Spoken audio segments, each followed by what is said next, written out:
አይታወክ። በስመ አብ ወወልድ ወመንፈስ ቅዱስ አሐዱ አምላክ አሜን።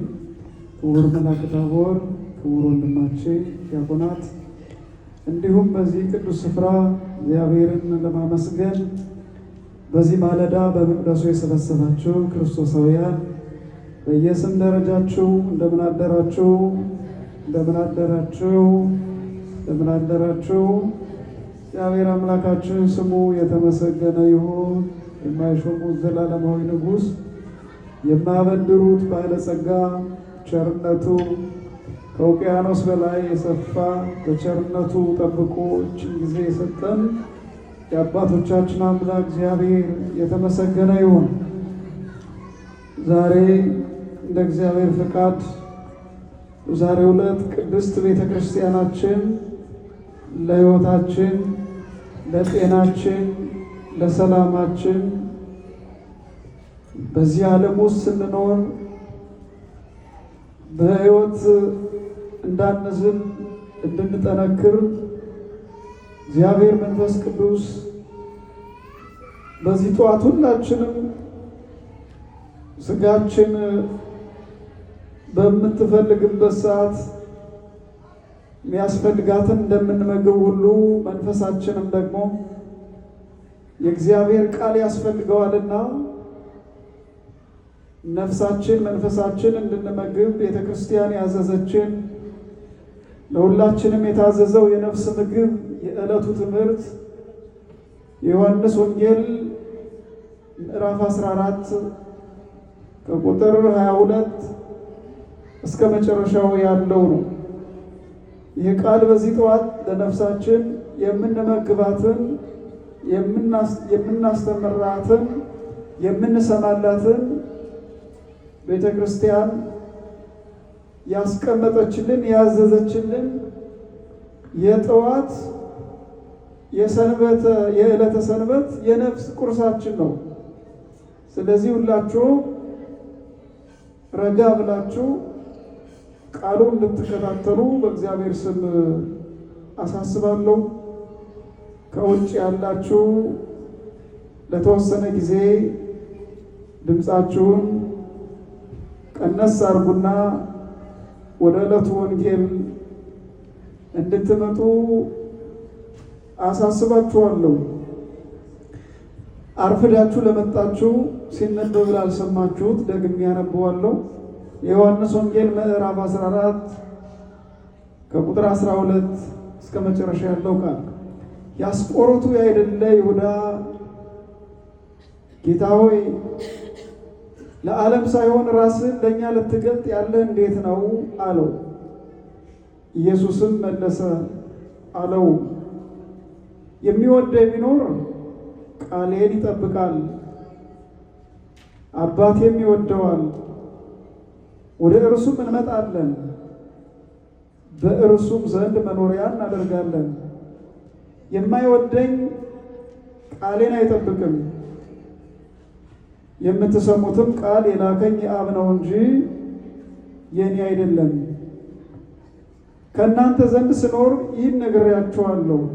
አብ በስሜ የሚልከው ግን መንፈስ ቅዱስ የሆነው አጽናኝ እርሱ ሁሉን ያስተምራችኋል፣ እኔም የነገርኳችሁን ሁሉ ያሳስባችኋል። ሰላምን እተውላችኋለሁ፣ ሰላሜን እሰጣችኋለሁ። እኔ የምሰጣችሁ ሰላም ዓለም እንደሚሰጥ አይደለም። ልባችሁ አይታወክ፣ አይፍራ። እኔ ሄዳለሁ፣ ወደ እናንተም እመጣለሁ እንዳልኳችሁ እንዲሁም ሰማችሁ። የምትወዱኝስ ብትሆኑ ከኔ አብ ይበልጣልና ወደ አብ በመሄዴ ደስ ባላችሁ ነበር። ከእነርሱም ከሆነው በኋላ ታምኑ ዘንድ አሁን አስቀድሞ ሳይሆን ነግሬያችኋለሁ። ከእንግዲህ ወዲህ ከእናንተ ጋር ብዙ አልናገርም፣ የዚህ ዓለም ገዥ ይመጣልና በእኔ ላይ አንዳች የለውም። ነገር ግን አብን እንድወድ ዓለም እንዲያውቅ አብም እንዳዘዘኝ እንዲሁ አደርጋለሁ። ተነሱ ከዚህ እንሂድ። ስለ ቃሉ እግዚአብሔር ስሙ የተመሰገነ ይሁን። ከውጭ ይሰማችኋል? እየተሰማ ነው ቃሉ ከውጭ። ለሁላችሁም ይሰማል? ስፒከሩ ይሰራል ከውጭ? አንዳንዴ ስፒከሩ ሳይሰራ ሲቀር የእናንተ ጊዜ ይሆናል ማለት ነው። አሁን የእግዚአብሔር ጊዜ ነው፣ የወንጌል ጊዜ ነው። ለትንሽ እንሰማለን። እንግዲህ በዚህ ረፋድ በዕለቱ እግዚአብሔር መንፈስ ቅዱስ እንድንማርበት የታዘዝነው ይህንን ነው።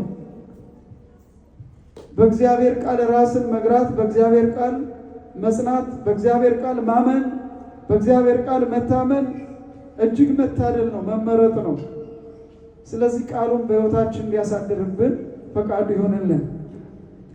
በዚህ ሐሳብ ውስጥ የምናገኘው ዋና ዋና ነገር የመጀመሪያው የአስቆሮቱ ያይደለ ይሁዳ ኢየሱስ ክርስቶስን ለብቻው የግል ምስጢር የግል መገለጥ የጠየቀበት ጥያቄ ነው።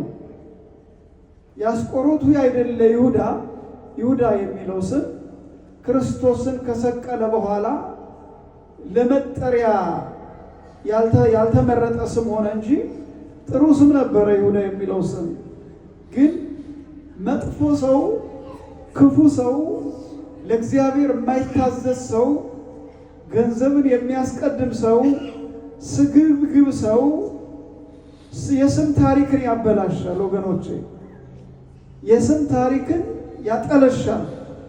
እና የአስቆሮቱ ያይደለ ይሁዳ ወደ ኢየሱስ ክርስቶስ ቀርቦ ለዓለም ሳይሆን ራስህን ለእኛ የምትገልጠው መቼ ነው የሚል ጥያቄ ያቀረበለት።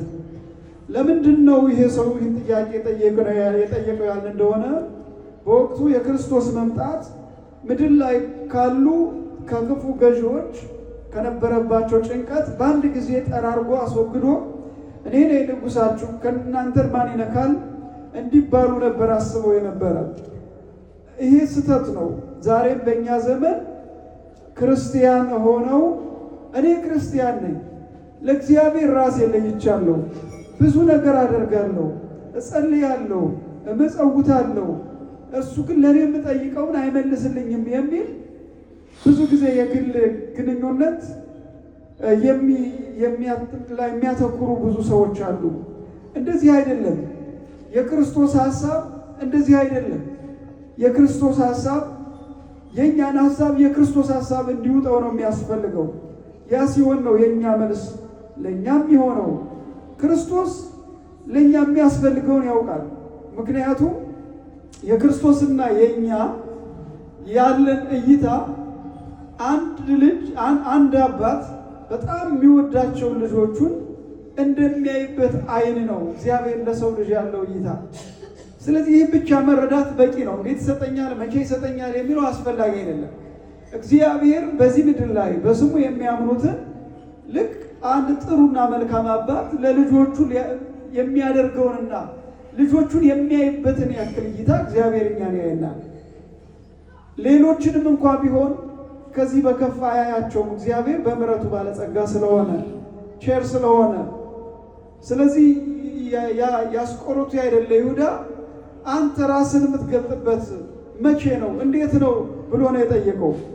ለዚህ ጥያቄ ኢየሱስ ክርስቶስ ሰኞ ማክሰኞ አላለው። የመለሰለት መልስ ምንድን ነው? የእግዚአብሔርን መገለጥና ከእግዚአብሔር የሚሰጠውን የጸጋ በረከት ለማግኘት መጀመሪያ የእሱን ቃል መጠበቅ ነው። ቃሌን ጠብቁ ነው ያለው። ቃሌ ምን በሉ? ኦርቶዶክሳውያን ሁላችሁም በክርስቶስ የምታምኑ ከክርስቶስ የምናገኘውን ጸጋና የምንጠይቀውን ጥያቄ ለማግኘት መጀመሪያ ምን ያስፈልጋል? ከጥያቄያችን በፊት ቃሉን እንደጠበቅን ማረጋገጥ አለብን። መቼ ነው ብሎ ነው የጠየቀው። አሁን መቼ ነው ለሚለው መልስ ቃሌን ጠብቁ የሚለው ይሆናል? በእኛ እይታ ይመስላችኋል? እንደዚህ አይመስልንም። ለዚህ ነው የክርስቶስ ሐሳብ የእግዚአብሔር ሐሳብ ከእኛ ሐሳብ ሰማይ ከምድር እንደሚርቅ ሩቅ ነው። እኛ የምናስበው እዚች አካባቢ ነው። እሱ ደግሞ ከሰማይ ሰማያዊ የሆነ አምላክ ከዘላለም ዘላለም የሆነ አምላክ ዘላለማዊ ሐሳብ ነው የሚያስብልን። በነቢዩ እንደተናገረ እኔ ለእናንተ የማስባትን ሐሳብ እኔ ያውቃለሁ ይላል። እግዚአብሔር ለእኛ የሚያስፈልገንን ያውቀዋል። ስለዚህ ምን ማድረግ ነው የሚጠበቅብን? መልሱ ምንድን ነው? ቃሉን መጠበቅ ነው። መቼ እግዚአብሔር እንደሚገለጥ ሳይሆን መጨናነቅ። አሁን ዕለተ ምጽአት ሰሞኑን አሁን የዓለም ጉዳይ የሀያላን መሪዎች በሳይንስ ታግዘው የፈጠሩት መሳሪያ ዓለምን እያሸበረ ነው። እሱ ዕለተ ምጽአት ይሆን? ሌሎች ሃይማኖቶች ሁሉ ሲጽፉ እናያለን። በዛን ጊዜ መከራ ይሆናል፣ በዓለም ላይ ታይቶ የማይታወቅ መከራ ይሆናል የሚለው አቶሚክ ቦምብ ይሆን እያሉ ይጽፋሉ ሃይማኖተኞች። ጊዜው ደርሷል እያሉ ይጽፋሉ ሃይማኖተኞች። ሰው የሚፈራውን ሁል ጊዜ ይናገራል። ክርስቶስን የሚያምን ግን ይህንን ሁሉ የዓለም ቁሳቁስ የሚፈራ ልብ የለውም። ምንድነው ማድረግ ያለብን እኛ?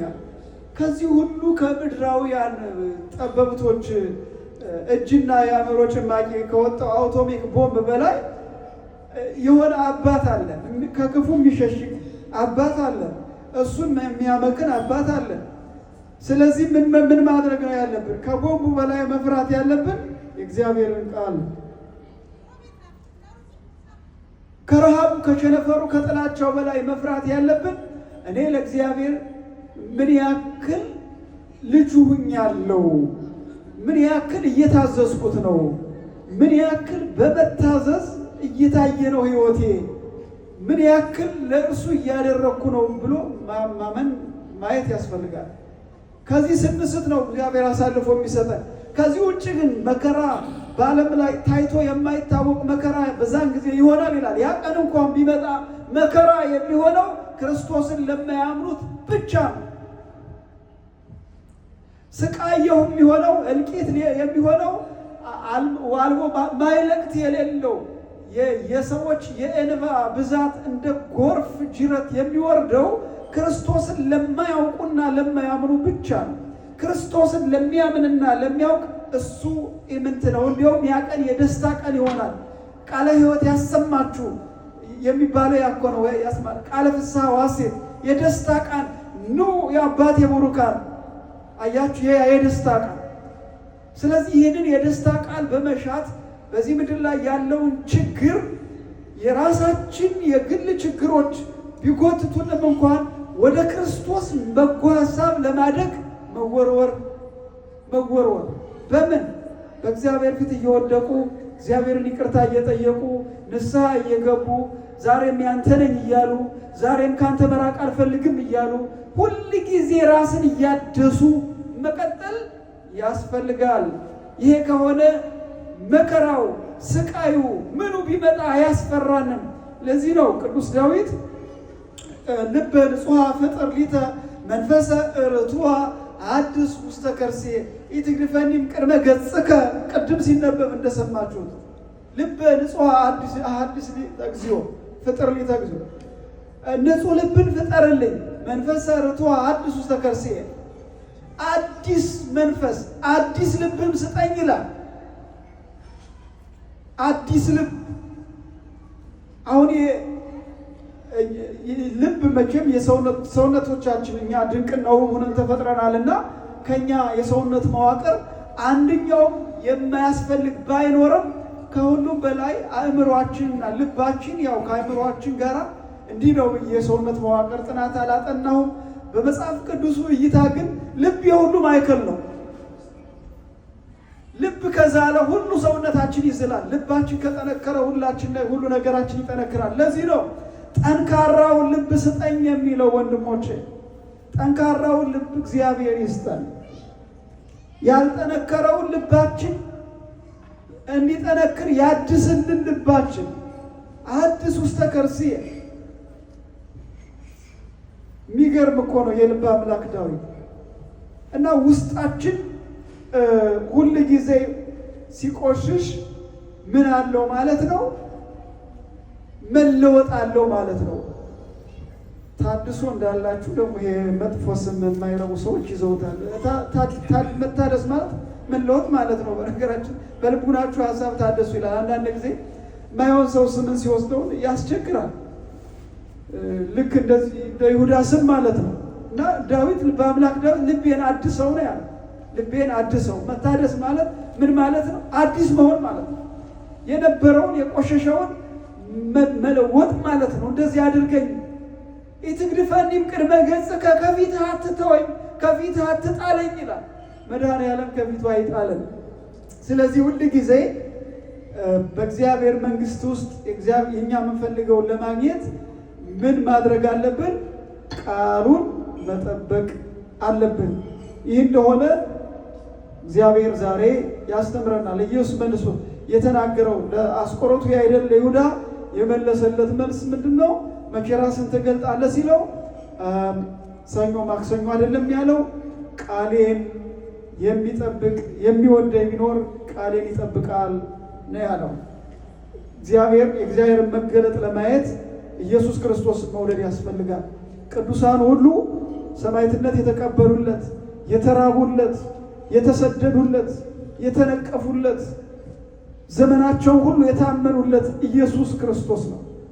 ስለዚህ ለዚህ አምላክ እናንተም እኛም በዚህ ዘመን መነቀፍ መሰደድ ያስፈልጋል። እስከመጣ ድረስ ከመጣ እዚህ ሀገር ላይ እንኳን እንደዚያ የለም፣ ግን አንድ ቀን ስሙን አትጥሩ የሚል ሊኖር ይችላል። አንድ ሰው አይታችሁ ከሆነ በሆነ ነገር ላይ ጽፎ በእጁ ይዞ ጂሰስ ክራይስት የሚል ይዞ ያልፍ ነበር። ፖሊስ ሲከለክለው አይታችኋል። ሳይኑን ነው ያ አልተናገረም፣ ግን ይህን ማድረጋችንም ሲለው ነበር። ከዚህ በዘለለ መናገር አችሉም የሚባልበት ዘመን ቢመጣ እችላለሁ። ኢየሱስ ክርስቶስ የዘላለም አምላክ ነው። ይህንን ምድር የፈጠረ እሱ ነው። የሚያኖረው እሱ ነው። የሚገዛው እሱ ነው። እኛንም እኔንም አንተንም የሚያኖር እሱ ነው። ከሱ ውጭ ሌላ አምላክ የለም ብሎ መቆም ያስፈልጋል። ይህንን ነው በመገለጥ ውስጥ የምናገኘው። ከዛ ቀጥሎ የምናገኘው ደግሞ ክርስቶስን ሰው ቢወድ ክርስቶስ ደግሞ ያንን ሰው መኖሪያ እንደሚያደርገው ነው። መኖሪያ የሚወደኝ ቢኖር ቃሌን ይጠብቃል፣ እኔም ደግሞ ከእሱ ጋር እኖራለሁ ይላል። ስለዚህ ክርስቶስን ስንወደው አብረን የምንኖረው ከኢየሱስ ክርስቶስ ጋር ነው ማለት ነው። የምንወድበትን መንፈሳዊ ኃይል ይስጠን። ቀጥሎ ሲዘጋው ቁጥር 24 ወደ 25 ሳይሻገር የላከኝን የምትሰሙት ቃል የላከኝ የአብ ነው እንጂ የኔ አይደለም ይላል። እንግዲህ ብዙ ጊዜ ልጅ የአባቱን ማንነት ነው የሚያሳየው። ኢየሱስ ክርስቶስ የእግዚአብሔር አብ ልጅ ነው። ስለዚህ የእግዚአብሔር ልጅ እግዚአብሔር ኢየሱስ ክርስቶስ የአባቱን ልዕልና ነው እዚህ ጋር እያሳየ ያለው። እኔ የላከኝ የአብ ቃል ነው፣ የላከኝን ነው የምናገረው ይላል። ምክንያቱም እዛ የሚሰሙት የተሰበሰቡ ገና አእምሯቸው ያላደገ ነው እና ክርስቶስ የሚናገረው በሚሰሙት ልክ ነው። ገና መጥኖ ነው እየተናገረ ያለው። መስማት የማይችሉትም እንዳለ ይናገር ነበር። አሁን ልሰሙት የማትችሉትም በሌላ ጊዜ ይገለጥላችኋል። ያ ማለት ሰው ሲጠነክር ማለት ነው። ይህንን መጽሐፍ በደንብ ሁሉንም ሰው ሲያውቀው ከዚህ መጽሐፍ አሻገር ተራቆ አንድ ሰው ቢያስተምር ይረዳል ማለት ነው። መጽሐፍ ቅዱሱን በደንብ ሳያውቀው ቢራቀቅ ግን ሁሉንም ሳያውቀው እንዳይወዛገቡ እኔ የላከኝ የአብ ቃል ነው እንጂ እኔ አይደለም ይላቸዋል። ኢየሱስ ክርስቶስ ለትሕትና ይህንን የሚናገር መሆኑን የምናውቀው ሌላ ቦታ ላይ ነው። የት ላይ ካላችሁኝ፣ ዓለም የተፈጠረ በማን ነው? በማን ነው ዓለም የተፈጠረ? በምንድን ነው ዓለም የተፈጠረ? ንገሩኝ እስቲ። ዓለም የተፈጠረው በምንድን ነው? ምስጢረ ሥላሴ እንዴት ነው? ዓለም የተፈጠረው በምንድን ነው? በቃል ነው። በምስጢረ ሥላሴ አስተምሮ የቃል ድርሻ የማን ነው? የአብ ነው? የመንፈስ ቅዱስ ነው? የቃል ድርሻ የማን ነው? የወልድ ነው። ስለዚህ የላከኝ አብ ሲል ለትሕትናና በወቅቱ እንዲረዱት ለማድረግ ነው። ቁጥር 5 ላይ ደግሞ ዝቅ ብሎ የሚናገረው ምንድን ነው? ከእናንተ ጋር ስኖር እኔ ነግሬያችኋለሁ፣ አብ በስሜ የሚልከው ቅዱስ መንፈስ አጽናኝ ወደ እናንተ ይመጣል ይላል። አሁን የኢየሱስ ክርስቶስ የመወለድ የማደግ ዙሮ የማስተማር ዘመን ይጠናቀቅና መስቀል ላይ ይደርሳል። የመስቀል ዘመን አልፎ ደግሞ ትንሣኤ ላይ ይደርሳል። የትንሣኤ ዘመን አልፎ የእርገት ዘመን ይደርሳል። እነኚህን ሲዝኖች እነኚህን ወቅቶች አሳልፈናል። ስለዚህ ኢየሱስ ክርስቶስ አርጓል። ካረገ በኋላ ምን ይመጣል አለ? መንፈስ ቅዱስ ይመጣል አለ። ይሄ ሳምንት ይሄ ወቅት የመንፈስ ቅዱስ ሳምንት ነው። አብ በስሜ የሚልከው ይላል። ኢየሱስ ክርስቶስ መጥቷል።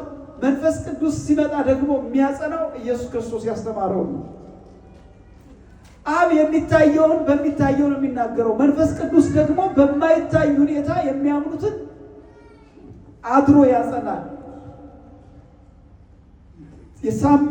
ሳምንት በነበረው ትምህርት አይታችሁ ከሆነ በአንድ ላይ በተሰበሰቡበት የእግዚአብሔር መንፈስ እንደሚነጥቅ እንዳውሎ ነፋስ የሚመስል ታየ። ከዛ በኋላ በእያንዳንዳቸው ቅዱሳን ክርስቶስን ባመኑት ሐዋርያት ላይ በራሳቸው የእሳት ነበልባል በራሳቸው ሲዋሃዳቸው ታየ ይላል። ያ ከዛ ተዋህዶ በኋላ ምን ሆነ? 72 ቋንቋ ነው የተገለጠላቸው። አያችሁ፣ እዚህ ጋር አብ በስሜ የሚልከው የሚለውን እዚህ ጋር አገናኙት። ክርስቶስ ከሄደ በኋላ መንፈስ ቅዱስ ሲመጣ ኢየሱስ ክርስቶስ የሰበሰባቸውን የሰበካቸውን አጸና። ምን አደረገ? የሚፈሩትን ደፋሮች አደረገ። ቋንቋ የሌላቸውን 72 ቋንቋ ከሚናገሩ ቋንቋ ጋር ገለጠላቸው። ከዛ በኋላ በዓለም ሁሉ ሲናገሩ በጥብዓት በድፍረት የሚያስተምሩ አደረጋቸው ማለት ነው። ስለዚህ እግዚአብሔር አምላካችን ለእኛም ድፍረቱን ያድለን። መቼም ድፍረት መንፈሳዊ ድፍረት ጥሩ ነው። ይሄ ፍርሃት ዓለምን እያበላሸ ነው ያለው። እግዚአብሔር ከዚህ ሁሉ ከፍርሃት ሁሉ ይሰውረን። የማይሆን ፍርሃት ለዓለም ብልሽት፣ ለዓለም ውድቀት ትልቅ መንገድ ነው። ከዛ ቀጥሎ የነገርኳችሁ ሁሉ ያሳስባችኋል ይላል።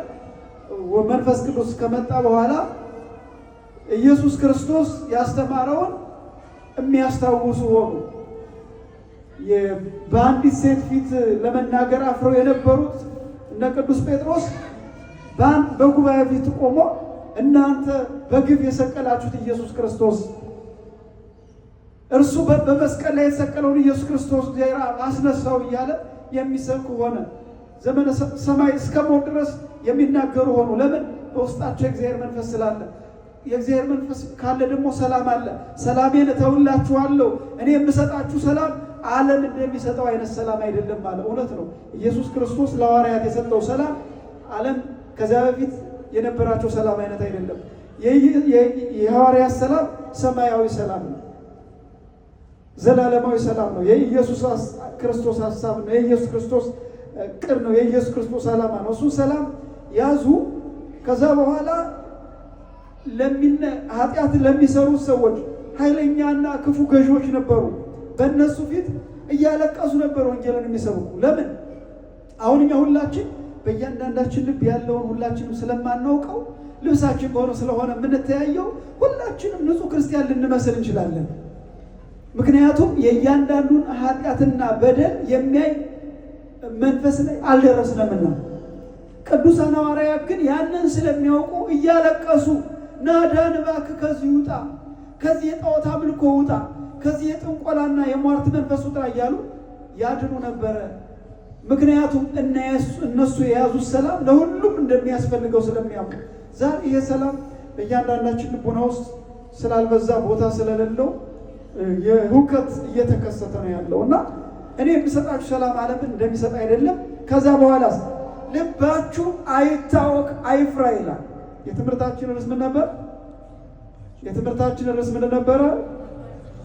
ደክማችኋል፣ ምን ታረጉ? ስራው ምንም የዚህ ሀገር ስራ መቼስ ቀላል ስራ የለው፣ አስቸጋሪ ነው፣ ሰውነትን የሚያዝል ነው። አይምሯችሁ ዛለ፣ እንቅልፋችሁ መጣ፣ አንዳንዶቻችሁ ተኝታችኋል፣ ችን ሰዓት እንኳን መትጋት አልቻላችሁም።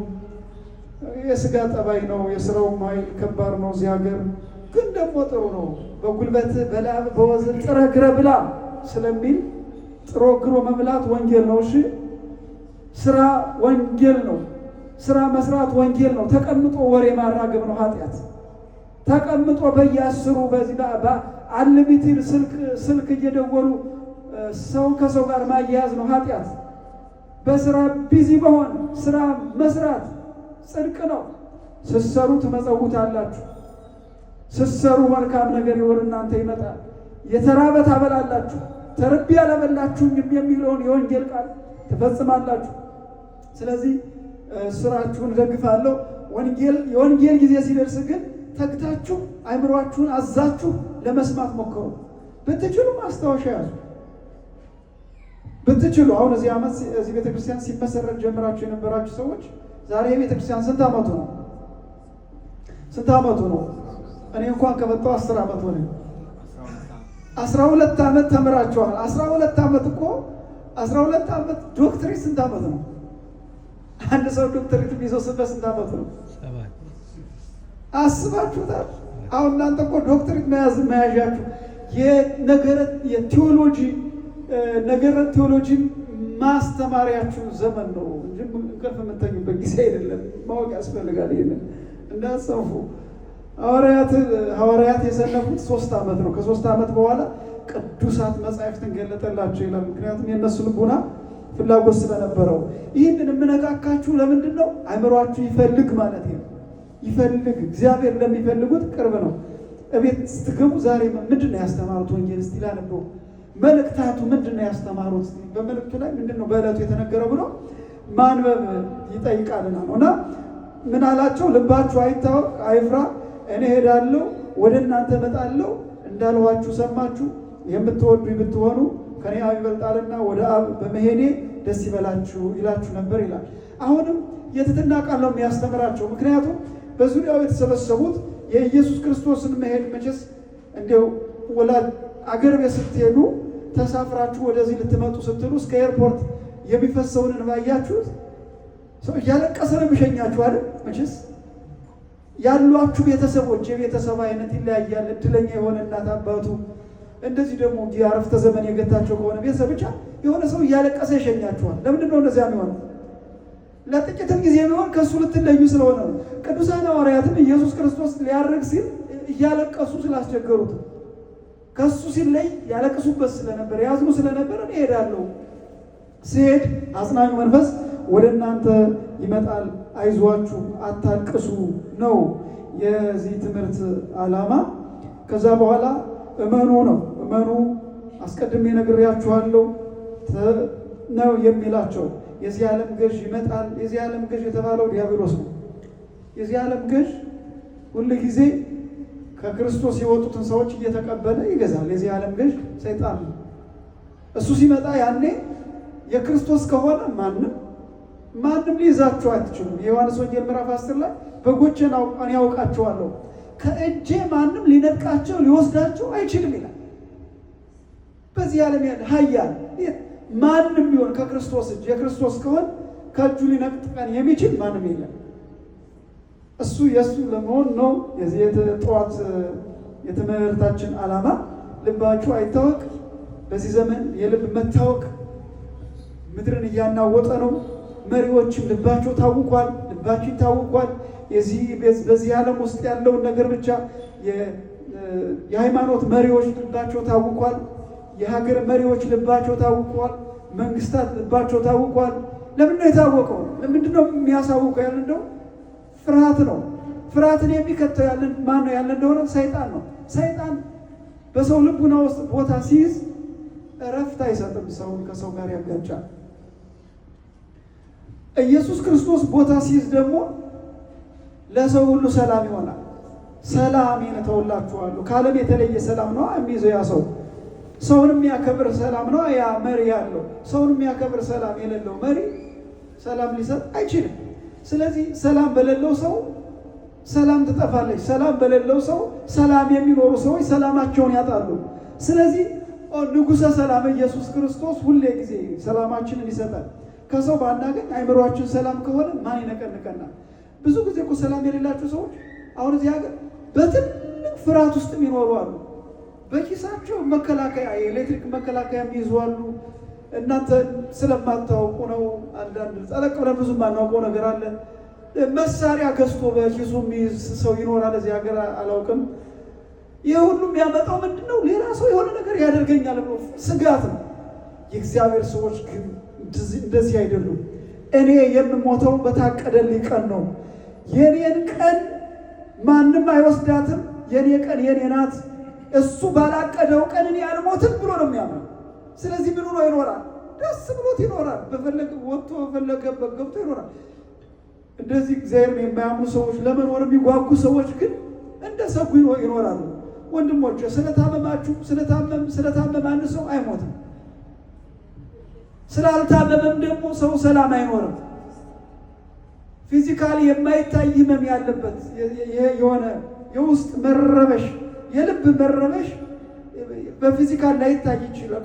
የሆነ ሰውየው ውስጥ ነው የሚያውቀው። በውጭ ልብስ ለብሷል አልጋ እስካልያዘ ድረስ ሰውየው ደህና ነው የሚመስለን፣ ግን ልብ ሲረበሽ በጣም አስቸጋሪ ነው። ጭንቀት የሚባለው ነገር ከእሱ ጋር የተያዘ ነው። ስለዚህ ክርስቶስን የሚያምን ሰው እንዴት አድርጎ ጭንቀት ሊይዘው ይችላል? ጭንቀት ከሰዎች ጋር ሽግግር የሚያደርገው ክርስቶስን በአንድ እግር፣ ዓለምን በአንድ እግር፣ የምንፈልገውን አንድ የሆነ የማይጠቅመንን ነገር በአንድ እጃችን፣ ክርስቶስን በሌላ እጃችን ስንይዝ ያኔ ሽግግሩ ላይ ፋይት አለ፣ ጦርነት አለ። ስለዚህ መልቀቅ ያስፈልጋል። ጭንቀትን ለቆ ቢኖረኝም ባይኖረኝም አንተ አምላኬ ነህ፣ በቃ በአንተ እታመናለሁ ማለት ያስፈልጋል። እና አቡነ ኪሮስ እንደዛ ነው ያደረጉት። ዛሬ ሰኔ 6 ሰኔ 8 እመቤታችን ከዓለት ላይ ድንጋይ ፈልቆ ሰዎች የጠጡበት ቀን ነው። ያን ያደረገው ምንድን ነው? እምነት ነው። የድንግል ማርያም እምነት። ታቢዮ ነፍሴ ለእግዚአብሔር። እና አቡነ ኪሮስ ከሀገራቸው ተሰደው ኢትዮጵያ ሄደው ያን ሁሉ ስራ የሰሩት ምንድን ነው? እንደዚህ ያሰራቸው የማያውቁት ሀገር ሄደው እምነት ነው። ዛሬም ወንድም የዚህ ሀገር ማታውቀው ሀገር ላይ ታውቀህ እንድትኖር ሰርተህ እንድትኖር ያደረገ እምነት ነው፣ እግዚአብሔር ነው። በርታ፣ በዛ በእጅ በዛ። እግዚአብሔር ከዚህም በላይ በሰፊ ያበረታና። ልባችሁ አይታወቅ፣ በክርስቶስ ጽኑ። እግዚአብሔር ከሁላችን ጋር ይሁን። ያስተማረን የመከረን የአባቶቻችን አምላክ ምስጋና ለስሙ ይሁን። ይቆየን።